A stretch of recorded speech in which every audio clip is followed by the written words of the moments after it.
Hi guys, welcome back to my YouTube channel. My name is Jemima. Sorry my voice is sounding kind of off. I'm just recovering from cough, catarrh, malaria and all of that, so my voice is not that good. So this is the part 2 of the series, how to study effectively for a long time without getting tired. So please, if you've not seen the part 1, I encourage you to go and see it first. I'll put the link up for you so that you would understand and know all the tips that I've mentioned before coming to this video. With that said, let us continue. Another tip I'm going to tell you guys is try to study the difficult topics early on in your studying. You can imagine having, like for me, anytime I want to study, I know that biochemistry is and has always been one of my toughest things to read, one of the toughest topics to read. Most biochemistry topics have always been very tough for me. So anytime I want to do studying for a long time, I start with whatever biochemistry course that I have scheduled for that day, because by that time your energy is still relatively higher. Relatively high. Your interest level is still relatively high. Everything is still relatively high. So even your concentration level is still relatively high. So I suggest you start with those topics that are difficult for you when your energy and your concentration is still high. But at the same time, that's why I said it's relative. It depends on you. That is what I do sometimes.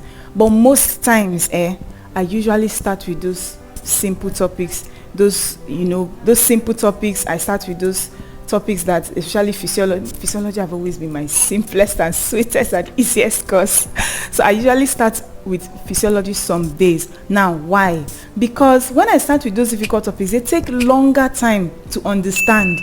And if I'm going to read for a long time and I'm starting with something that's difficult, I'll be like, God, can I do this thing? Is it possible for me to do this thing? What will I cover? And you find yourself a whole hour, you've not even finished reading anything because you started with a tough topic. So some days I just start with those simple ones. So you'll find out that in 1 hour I finished reading 5 topics in physiology, or 6 topics. Sometimes I'll even finish reading a whole physiology semester work in 1 hour, 2 hours. And when you see yourself covering grounds like that, it makes you motivated to do more.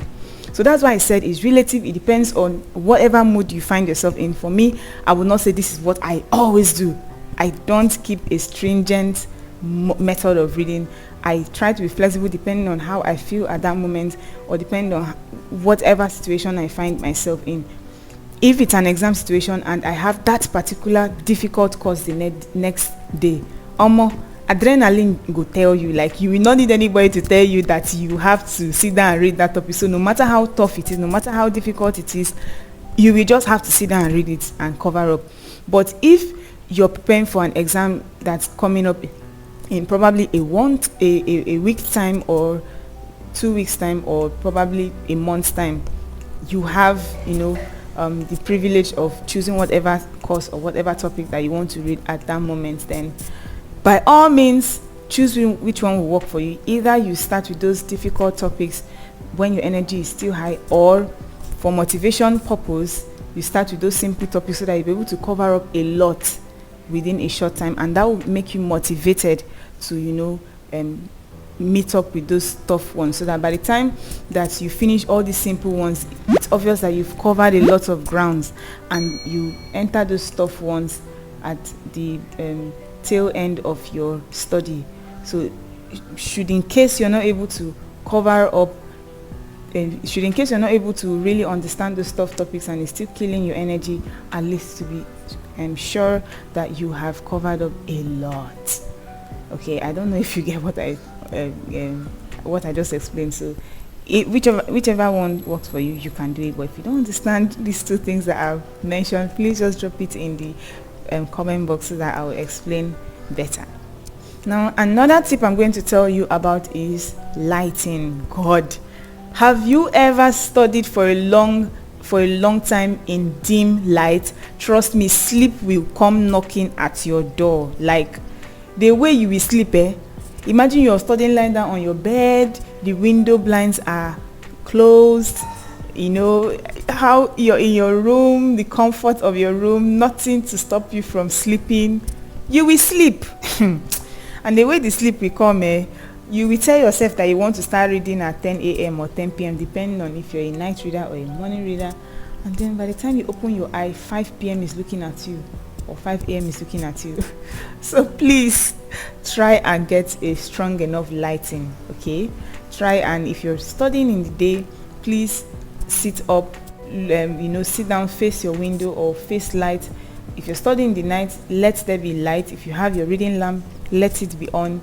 Let the room be well lit enough to prevent sleep. I'm not saying it is going to totally take away sleep from your eyes, but just try to make the room as lit as possible so that you would try to curb down the probability of sleeping. Let me use that word. I think that would sound better. Another thing is, if you find yourself tired, if you find yourself getting sleepy or tired because you've sat down for long hours, you can walk about and do your studying. I did that a lot when I was preparing for my main MBBS exam. I would just walk about, pace to and fro, walk to and fro with my book in my hand, or if I'm studying with my phone in my hand, I'm flipping through, I'm teaching myself in my mind, and I'm imagining things in my mind, and I'm walking about, I'm walking in circles, I'm walking to and fro. Sitting down in one place could also make you to be tired. It could also make you to feel fatigued.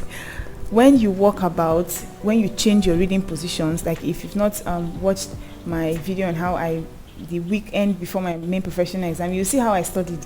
I was in the toilet, I was studying. I went to my kitchen, I was studying. I was in my balcony, I was studying. I was in my room, I was studying. I lay on the bed, I was studying. I sat down, I was studying. Like, just have different positions for studying. Now, please, I'm not saying it's a lay down rule. Do what works for you. But for me, if I have to sit down on one table to study for a long time, I will get bored.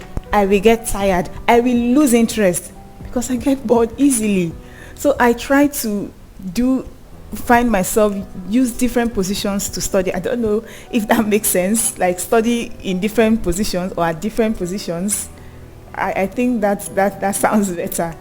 So just know what works for you. This is what works for me. This is what I did in my own time and what I am still going to continue doing. I'm still in medical school. Hello.